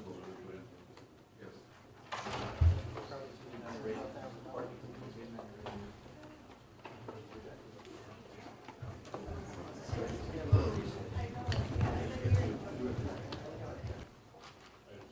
Item 6, Leandro, on the investment report, quarterly investment activity report.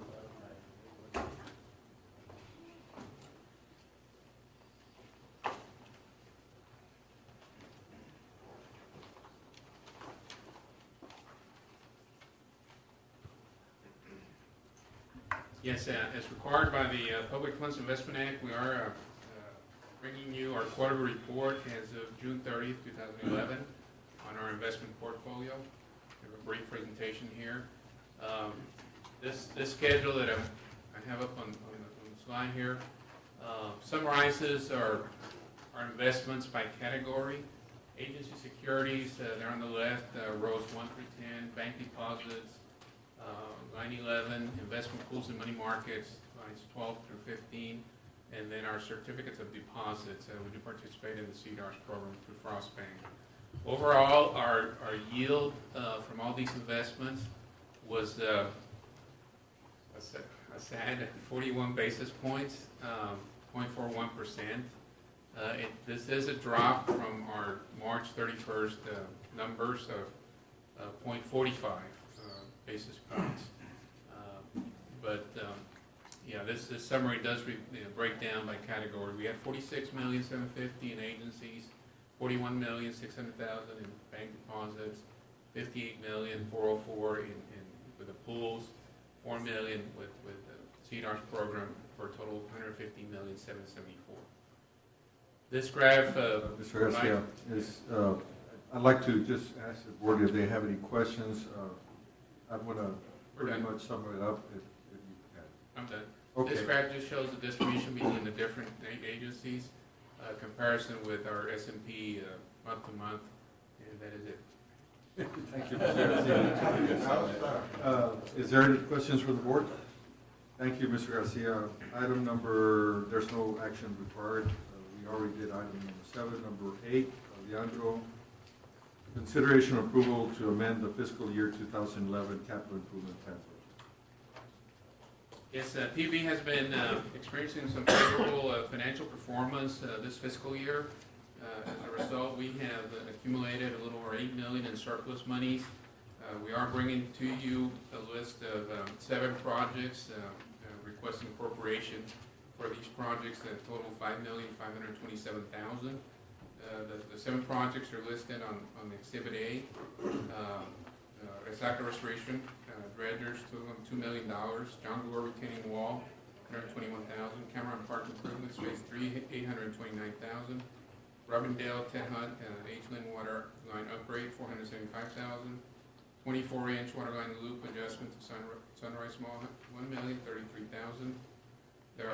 Number 6, raw water line 36-inch valve near Los Ebanos Boulevard, $70,000. And then the design and architect engineering phase of relocation of our PUB's facilities to the 511 site, $1 million, for a total of $5,527,000 to be funded out of current revenues.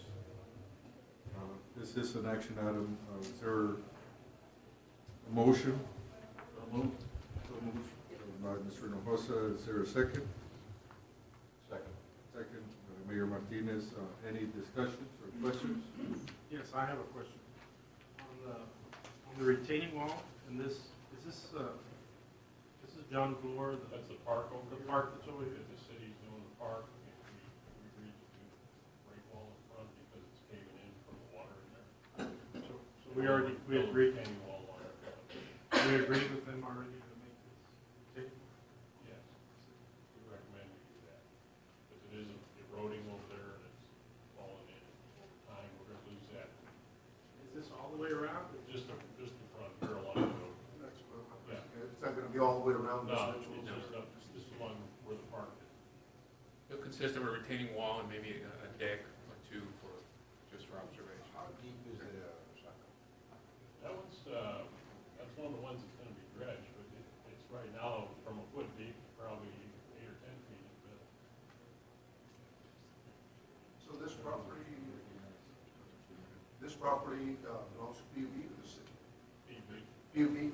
We're gonna give it to the city. Oh, we're gonna give it. Yeah. Is there any other questions? This is an action item. Call it for a vote. All in favor, say aye. Aye. Any against? Motion passes. Item number 9, Mr. Garcia, request for authorization to reimburse the Environment Protection Agency federal grant funds used to purchase land for the Weir project. Yes, this is one of the steps we're having to undertake to complete redirecting the monies from EPA the weir towards the Robindale project. We did procure or acquire some properties for the weir with grant monies. We're reimbursing those monies back to EPA to keep the property that we purchased free and clear of any federal ownership. So the PUB will continue owning those properties for future use. The $469,322 that we're reimbursing the EPA will be set aside as part of the grant it initially was used from, so that these monies will be made available to the Brownsville project at a future date. We're making a whole grant, or a grant that supported these monies whole for use on the Brownsville project. Okay, this is an action item. PUB staff recommends approval for reimbursement to the EPA totaling $496,322 for grant funds spent on purchasing land for the weir project. Do I have a motion? Motion by Mr. Nakara, second. Second by Dr. Morales. Any discussion? All in favor say aye. Aye. Motion passes. Item number 10, consideration and approval to provide commercial paper funding for electric, water, and wastewater capital improvement projects for the period of July 2011 through September 2011. Yes, as part of our commercial paper program, we do bring to the board regular updates to the program. This request will add $4.5 million in commercial paper funding for one electric project, which is the Unit 9 refurbishment. That is addressed on item number 11, but we do want to establish the funding authority before we get to item number 11. The $4.5 million will bring our total commercial paper commitments up to $27,082,223. This is the first appropriation from commercial paper to electric. The previous $22.9 million was totally for water and wastewater projects. This is an action item. PUB staff recommends approval of the commercial paper funding adjustments for the water, electric, and wastewater capital improvement project for the period July 2011 through September 2011, totaling $4,500,000. Do I have a motion? Motion by Mr. Garcia. A second? Second by Dr. Morales. Any discussion? I call for a vote. All in favor say aye. Aye. Motion passes. Thank you. Item number 11, consideration and approval of proposed work by Siemens Energy Inc. for the overhaul and repair of Unit 9 combustion turbine at the Salas Ray Power Plant. Mr. James McCann. Mr. Chairman, members of the board, Generator Unit 9 is scheduled for a major overhaul beginning in November of this year. Purpose of the overhaul is to correct deficiencies, degradation issues discovered during an inspection January 2010, plus normal wear and tear. As some background information for you, in 2002, PUB negotiated a settlement with Siemens, entered into an operating plant service agreement. Through the OPSA, Siemens will provide discounted parts, refurbishment, and labor materials to PUB. The total cost of the overhaul is expected to run about $4.5 million, which would be about $1,100,000 savings, as opposed to bidding this out on individual components to other people, other firms. If the work's not done, further damage to Unit 9 will occur. The last overhaul was in 2001, and the next expected overhaul would be in 2017. Thank you, Mr. McCann. This is an action item. Staff does recommend approval of expenses for the overhaul and repair of the Unit 9 combustion turbine by Siemens Energy Inc. for an amount not to exceed $4,500,000. Do I have a motion? So moved. So moved by Mayor Martinez. Is there a second? Second. Second by Mr. Hinojosa. Any discussions or questions? Call for a vote. All in favor say aye. Aye. Aye. Motion passes. Thank you. Okay, that's it for all the agenda items except the one that we're okay. We have consent. Oh, wait. Oh, that's,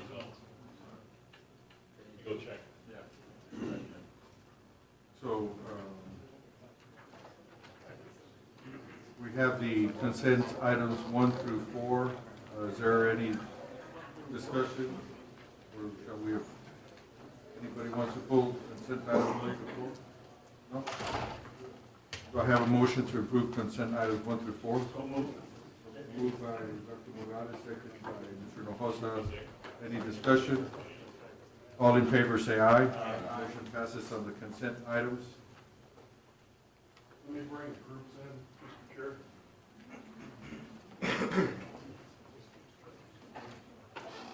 You all are welcome to come in.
Okay, this was item number 5.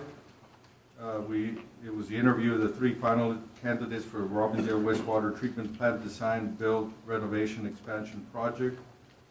We have submitted the tabulations on the scoring. This is item 12. Oh, this is item number 12? Yeah, it's in conjunction with With 5. With 5. Results of 5. Okay, so it is item 12. Yes.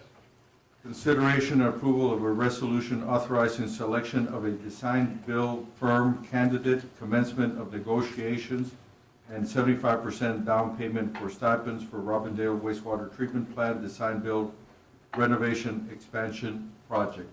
Ms. Gomez. Mr.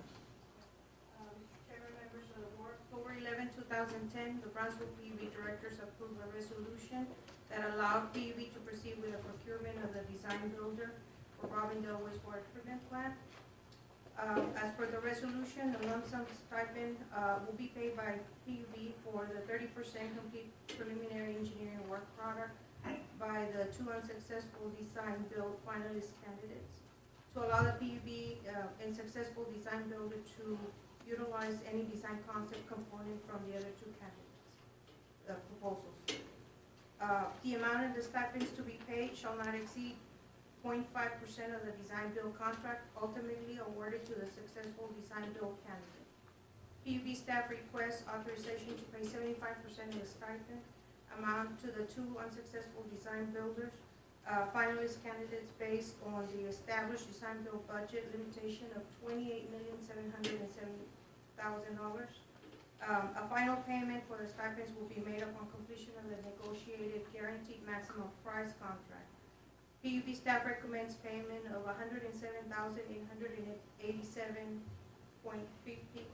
to each unsuccessful design build finalist candidate, resulting in a total authorized amount for $215,775. PUB staff recommends approval of the resolution authorizing the selection of a design build firm candidate, commencement of negotiations, and 75% down payments for the stipends for the Robindale wastewater treatment plant, design, build, renovation, and expansion project. Okay, this is an action item. Do I have a motion for staff's recommendation?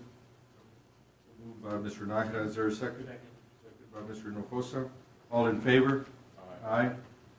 I'll now read the resolution. The chair has received comprehensive scoring tabulations from the owner's representative, Broadus and Associates. The tabulations combine scoring results from both the technical design, submittal reviews, and the interview process just completed. In order of ranking from 3 to 1, I report the following. Number 3, AECOM. Number 2, Archer Western Tetra Tech. And number 1, CH2M Hill. I will entertain a motion from the board to authorize me to enter the name of the number one candidate, CH2M Hill, into the draft resolution, item 12 on the agenda, and then read the entire resolution for consideration of the vote to pass a resolution and thereby authorize PUB staff and its consultants to commence negotiations with CH2M Hill for the design-build contract to upgrade the Robindale wastewater treatment plant. So I ask for a motion. Moved by Dr. Morales, a second. Mr. Nakira. So move, and I call for a vote. All in favor? Aye. Any discussion? Motion passes. I will now call for the vote to place the name of candidate number one, CH2M Hill, into the body of the pending resolution, and then read the entire resolution to be considered for passage as it addresses other associated items involving payments to stipends to candidates 2 and 3 and the commencement of contract negotiations. I will now read the full resolution for consideration of the vote. A resolution of the Public Utilities Board of the City of Brownsville, Texas, selecting a design-build firm candidate for the design, renovation, expansion, and construction of the Robindale wastewater treatment plant, authorizing commencement of negotiations with the selected candidate, and authorizing 75% down payments for stipends to the other two candidates for optional use of design elements from their proposals in accordance with Chapter 271 of the Texas Local Government Code. Whereas the PUB has conducted a competitive design-build procurement for the design, renovation, expansion, and construction of the Robindale wastewater treatment plant renovation, expansion, civil works project in accordance with the state law. And whereas, based upon PUB's technical evaluations of 30% design submittals and interviews of 3 final candidates, the PUB is hereby making its selection of the candidate of which to negotiate a guaranteed maximum price design-build contract. And whereas PUB staff and consultants are hereby authorized to commence negotiations with a selected design-build candidate and report back to the board with a final proposed contract for approval, appropriations, and execution. And whereas the number 2 and 3 candidates will be paid a down payment stipend for the potential use by PUB of components of their design in accordance with state law. Now, therefore, be it resolved by the Public Utilities Board of the City of Brownsville that the firm of CH2M Hill is hereby selected to commence negotiations with PUB staff and consultants for a guaranteed maximum price design-build contract for the renovation and expansion of the Robindale wastewater treatment plant to be expeditiously returned to the board for final acceptance, appropriations, and authorized execution. In accordance with state law found in Chapter 271 of Texas Local Government Code and the consent of the design-build candidates in terms of their earlier request for proposal, PUB is hereby authorized to now pay 75% stipend down payment to design-build candidates number 2 and 3 until the finally negotiated GMP contract for the project is determined, when a final stipend payment will be paid to such candidates. PUB and the successful design-build candidates will, by the payment of these 2 stipends, be able to incorporate elements of the other candidates' design into the final design of the Robindale plant. I need a motion for this resolution. Second. Dr. Morales, second by Mr. Vasquez. All in favor? Aye. Motion passes, dated August 8, 2011. That's it. Thank you very much. Before I move to adjourn, I'd like to commend our CEO of PUB, Mr. John Brusiak, for his Leadership Award from the Texas PPA, recognizing him for outstanding leadership and dedication to the public power of the PPPA member system. So I want to recognize Mr. Brusiak for this leadership award. And they also gave an honor roll award to James McCann by an official being part of a committee that was also recognized at the PPPA. Okay, I move for adjournment. All in favor, say aye. Aye. Meeting adjourned.